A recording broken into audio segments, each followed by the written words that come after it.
संक्षिप्त वक्तव्य के लिए। और अब मैं आमंत्रित कर रहा हूं प्रोफेसर वेद प्रकाश अमिताभ जी को। आप हिंदी के प्रतिष्ठित कवि, कथाकार, व्यंगकार, आलोचक हैं। आपकी 2 दर्जन कृतियां प्रकाशित हैं। हिंदी कहानी के 100 वर्ष, हिंदी उपन्यास की दिशाएं, रामदरस मिश्र रचना समय आदि कुछ उल्लेखनीय कृतियां हैं। उत्तर प्रदेश हिंदी संस्थान सहित अनेक पुरस्कार सम्मानों से विभूषित हैं। प्रोफेसर वेद प्रकाश अमिताभ जी।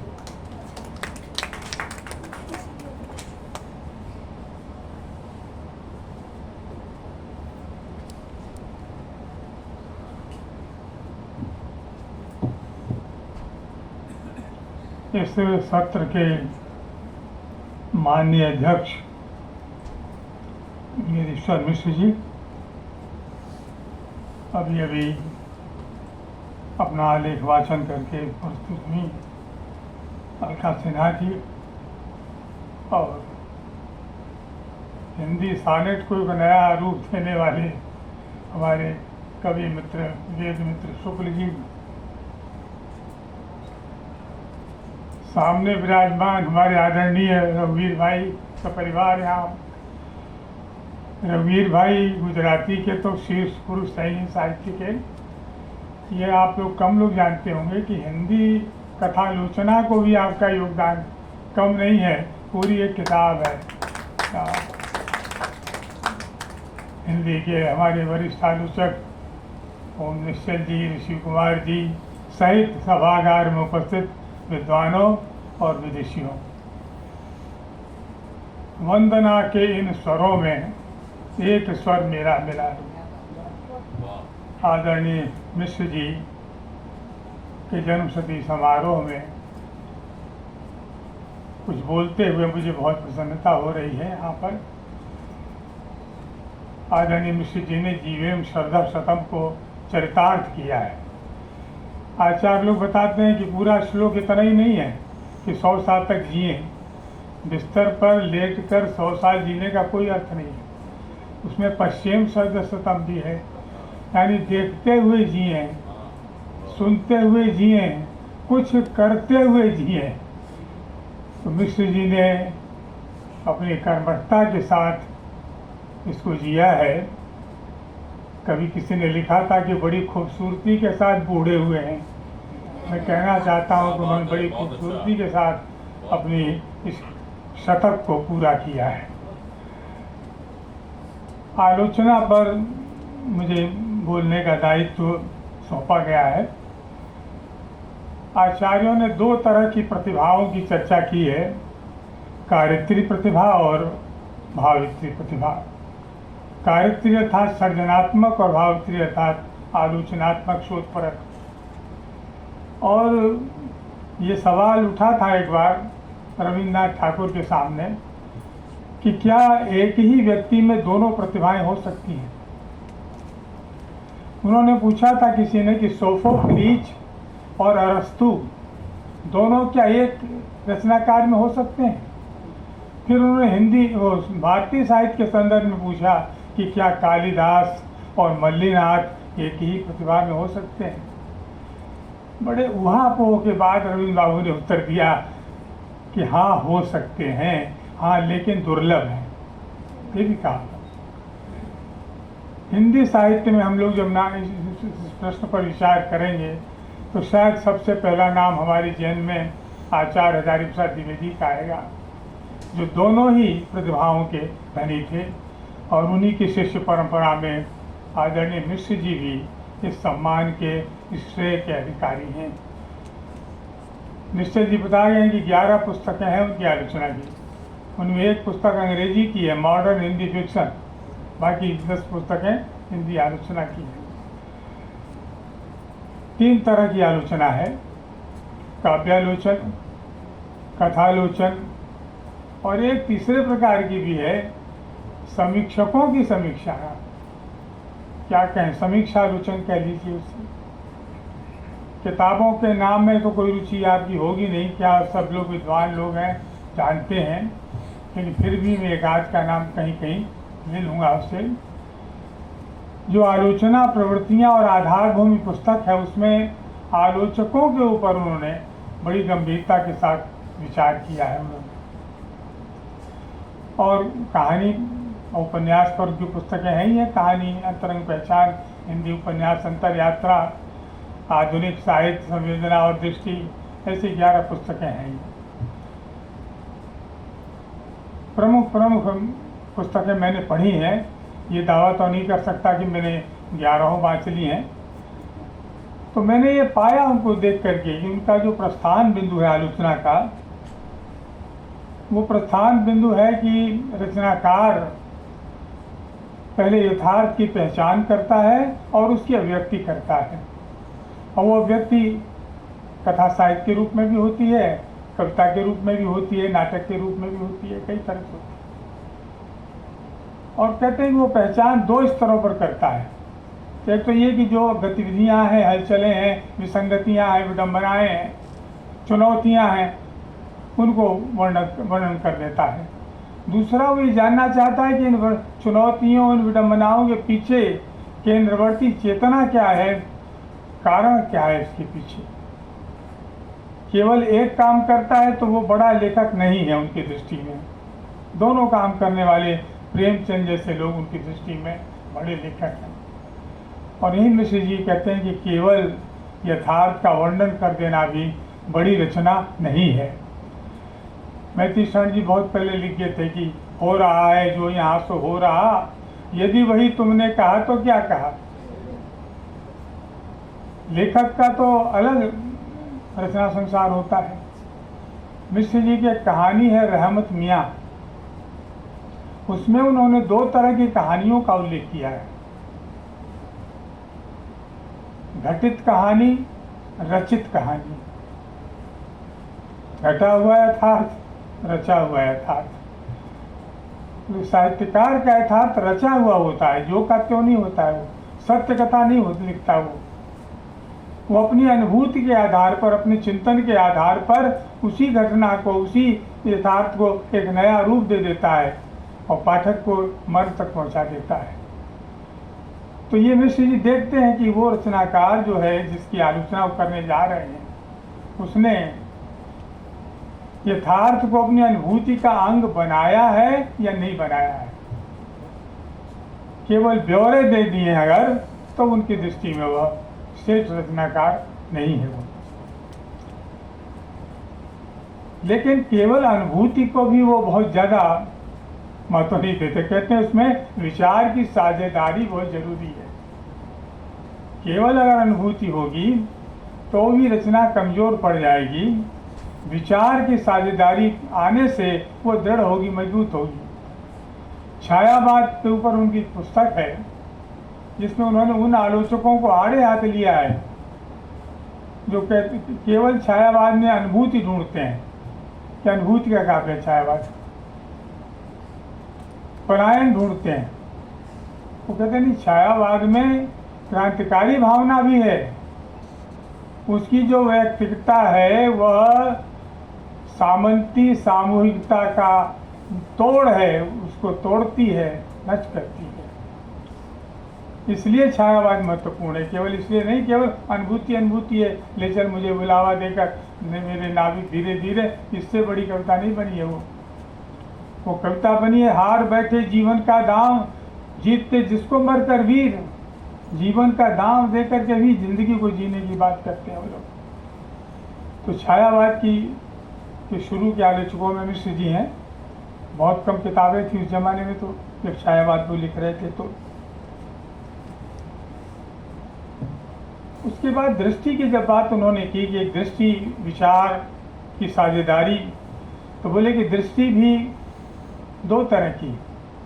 एक तो कहीं से ली गई, रेडीमेड उधार ली गई दृष्टि, जिसको आरोपित दृष्टि कहा उन्होंने। और एक है कि स्वचिंतन से, रचनाकार के स्वचिंतन से उत्पन्न दृष्टि।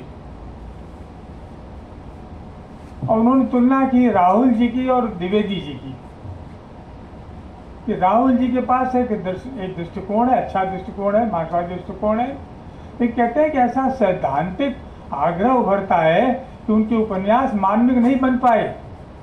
और तुलना में बाण भट्ट की आत्मकथा, जिसको पढ़ना लोहे के चने चबाने से कम नहीं है, मुश्किल है उसको पढ़ना, आसानी से नहीं पहुंचता, लेकिन फिर भी बहुत मार्मिक है वो। उसके बाद के हम लोगों को याद हो गए थे, रट गए थे कि जमाने में जब पढ़ते थे हम लोग। कारण कि द्विवेदी जी शास्त्र ज्ञान नहीं बघाड़ते, शास्त्र ज्ञान को उस कथा का अंग बना के प्रस्तुत करते हैं।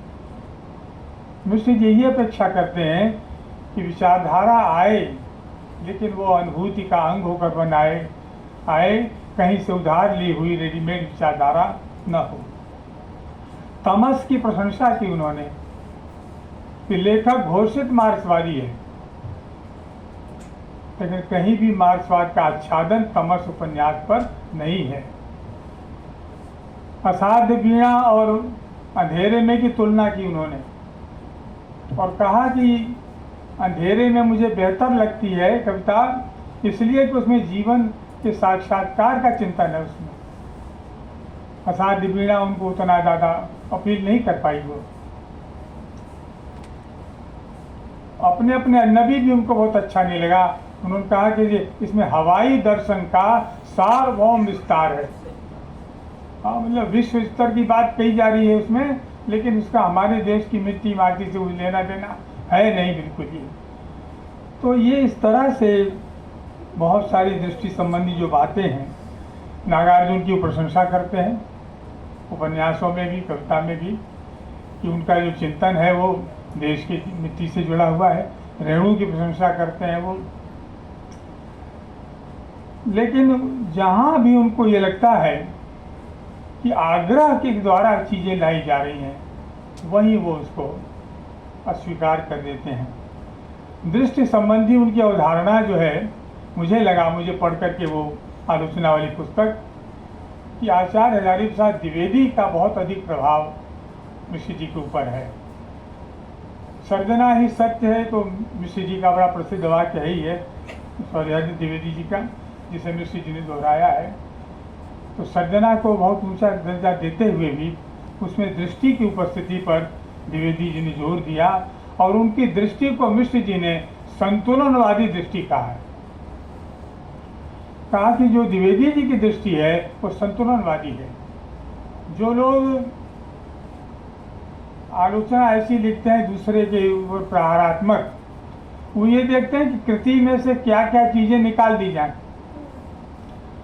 द्विवेदी जी देखते हैं क्या क्या चीजें ली जा सकती हैं, ग्रहण की जा सकती हैं। आलोचना का भी क्षेत्र बड़ा विचित्र है।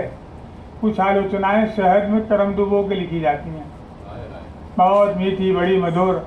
हम जैसे तथाकथित आलोचकों ने बहुत लिखी हैं ऐसी आलोचनाएं, अपने मित्रों की, पड़ोसियों की, सहकर्मियों की। और दूसरी आलोचना तेजाब में गरम डाल के लिखी जाती है, बिल्कुल ध्वंस कर दो, सिद्ध कर दो कि कुछ है ही नहीं, पके फल में कीड़े हैं, यहाँ कुछ भी नहीं है, कहते हैं बेकार लिख रहा है रचनाकार। मिश्र जी स्याही में कलम डुबो के लिखते हैं। एक बार मैंने अभी बताया कि मैं उन्हीं में से हूँ, तो मैंने एक लिखी समीक्षा, मिश्र जी का एक पत्र आया, करे इन लोगों पर क्यों स्याही बर्बाद कर रहे हो, तुम्हारे लिखने से इनका कोई बनने बिगड़ने वाला नहीं है।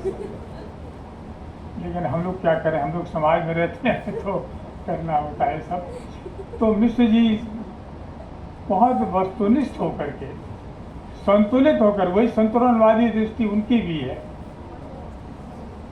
और जहाँ संतुलन है वहाँ उनको बहुत अच्छा लगता है।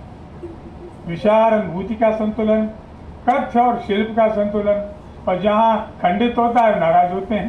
तो हमारे गुरुवर विवेकी राय जी, जिन्होंने हमें पढ़ाया था, बड़े उपन्यासकार वो भी हुए हैं, मिश्र जी ने उनकी बड़ी अच्छी समीक्षाएं लिखी हैं। किसान लेखक कहा है उनको। सोना माटी उपन्यास मिश्र जी ने पढ़ा जब, तो प्रशंसा की, लेकिन बाद में कहा कि विवेकी राय ने इस उपन्यास में लोकगीतों को, लोक प्रथाओं को, और एक कवि उसमें खोरा कवि की कविताओं को जबरदस्ती ठेल दिया है और पूरे उपन्यास का संतुलन बिगाड़ दिया है। ठेल दिया है, ठेलना क्रिया समझिए रहे होंगे आप लोग, जबरदस्ती मतलब। वो इस तरह के अनौचित्य के पक्ष में नहीं थे कि आपके पास जो भी सामग्री सब खपा दी जाए। भाई ये तो आपको तय करना है कि क्या लेना है क्या छोड़ना है, तब वो रचना सुगठित होगी ना। तो शिल्प के स्तर पर इस तरह की बात वो करते थे। कई उनकी धारणाएं कई प्रकार की वो हैं जो उनके बेलाज दो टूक होने का प्रमाण देती हैं। उन्होंने रेणु की बड़ी प्रशंसा की है, लेकिन जब कहानियों पर लिखा तो कहा कि अगर उपन्यासकार के रूप में इनकी ख्याति न होती तो इनकी कहानियों पर इतनी चर्चा नहीं होती। चूंकि उपन्यासकार बड़े हैं इसलिए लोग कहानियों पर भी जुटे कि भाई, हालांकि रेणु की 2-3 कहानियां तो बहुत बड़ी हैं। अब मारे गए गुलफाम तीसरी कसम को तो हम मानते हैं कि वो एक कायल जयी कहानी है, लेकिन सब कहानियां उनकी उस स्तर की नहीं है। तो मिश्र जी ने वहाँ भी ये पाया कि ज़्यादा कुछ उसमें छूट जाता है, कुछ रह जाता है। इस तरह से नई कविता की जब चर्चा उन्होंने की मिश्र जी ने, तो एक शब्द का प्रयोग किया, स्वस्थ नई कविता। पूरी नई कविता पर उनका विचार नहीं है, स्वस्थ नई कविता। और स्वस्थ नई कविता वही है जो मूल्यों की पटदर है, जो सुबह स्मिता जी ने कहा और जो अजीजों ने कहा और आपने कहा, तीनों ने कहा, मूल्यों की पक्षधरता। जैसे घर उनके सर्जनात्मक साहित्य को समझने का बीज शब्द है, मूल्य उनकी आलोचना को समझने का बीज शब्द है। ये जरूर देखते हैं कि मूल्यवान है कि नहीं। ये मूल्यहीनता और अमूल्यन को प्रश्रय देने वाली रचनाओं को मिश्र जी महत्व नहीं देते हैं बिल्कुल। तो मूल्यों की पक्षधरता उनके लिए बहुत मायने रखती है और उन्होंने अपनी रचनाओं में उनको दिया है। उन्होंने ये तो आप जानते हैं कि हिंदी में जो आलोचना लिखी जाती है, कुछ लोग किसी वाद विशेष के आलोचक हुए हैं, छायावाद पर लिखा तो केवल छायावाद पे लिखा। कुछ लोग केवल विमर्श के आलोचक हैं, दलित विमर्श पे लिख रहे हैं तो उसी पे लिख रहे हैं, नारी विमर्श तो नारी विमर्श ही चल रहा है, दूसरी तरफ दृष्टि जाती ही नहीं है उनकी वहाँ से। कुछ लोग किसी एक रचनाकार पर केंद्रित हो जाते हैं। कमल किशोर गोयनका ने प्रेमचंद को ही ले रखा है कि हमारे में हरिशंकर शर्मा और राधेश्याम कथावाचक पर ही किताब निकालते चले जा रहे हैं। तो मिश्र जी न तो किसी वाद, न विमर्श, न किसी एक रचनाकार तक सीमित आलोचक नहीं है, संपूर्ण आलोचक है। तुलसी पर भी लिखा उन्होंने, ऐसी बात नहीं है मध्यकाल पर किताब नहीं तो क्या हुआ, लेकिन लिखा है उन्होंने। तो उनका जो रूप है आलोचक का, एक संपूर्ण आलोचक का रूप है और वो पूरी वस्तुनिष्ठता और मूल्य निष्ठा के साथ रचनाओं की प्रवृत्तियों की पड़ताल करते हैं। वो मैं अपनी बात को समाप्त करने से पहले फिर एक बार रविन्द्रनाथ ठाकुर के पास पहुंचता हूँ।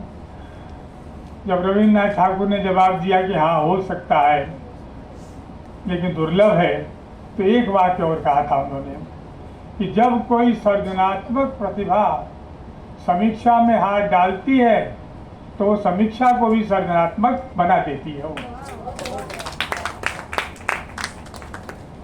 मिश्र जी ने यही काम किया है। अगर कोई पढ़ रहे हो, विद्यार्थी हो, तो रिमझिम बरसत मेघ हे नाम की एक रचना उनकी कहीं से खोज के पढ़ लीजिए। आलोचना भी है, ललित निबंध भी है, कविता भी है। मैला आंचल की आलोचना है ये, रिमझिम बरसत मेघ है, अद्भुत समीक्षा है। जब बड़े रचनाकार के हाथ कोई पढ़ेगी समीक्षा, तो वो समीक्षा भी आपको ऐसी हो जाएगी कि आप उसे बार बार पढ़ने का मन करेगा आपको उसको। तो ऐसे सृजनात्मक समीक्षा को बना देने वाले मिश्र जी को मैं प्रणाम करता हूँ। 45-40 साल कम नहीं होते हैं किसी व्यक्ति को जानने के लिए, उनके साहित्य को पहचानने के लिए। ये मेरा इतना पुराना संपर्क है उनसे। वीरेंद्र सक्सेना होते तो कहते थे कि वो तुम्हारे परीक्षा गुरु हैं। वो 2 शोध उपाधियों की परीक्षा उन्होंने ली है तो परीक्षा गुरु हैं तुम्हारे तो, लेकिन मैं उनको गुरु ही मानता हूँ। मैंने लेखन में भी और व्यक्तिगत आचरण में भी उनसे बहुत कुछ सीखा है। ये कोई मैं यहाँ पर रस्म अदायगी के लिए नहीं कह रहा हूँ, ये बिल्कुल मैं मन से बोल रहा हूँ और कह रहा हूँ कि बहुत कुछ सीखा है, बनना चाहा उनकी तरह, हालांकि बनना संभव है क्या, नहीं है। आखिर में मैं साहित्य अकादमी के सह सचिव को भी धन्यवाद देना चाहता हूँ कि उन्होंने मुझे यहाँ आमंत्रित किया बोलने के लिए, और आप लोगों को विशेष आभार कि आप लोगों ने आलोचना जैसे गरिष्ठ विषय पर मेरी बात को सुन लिया। बहुत बहुत धन्यवाद आपको।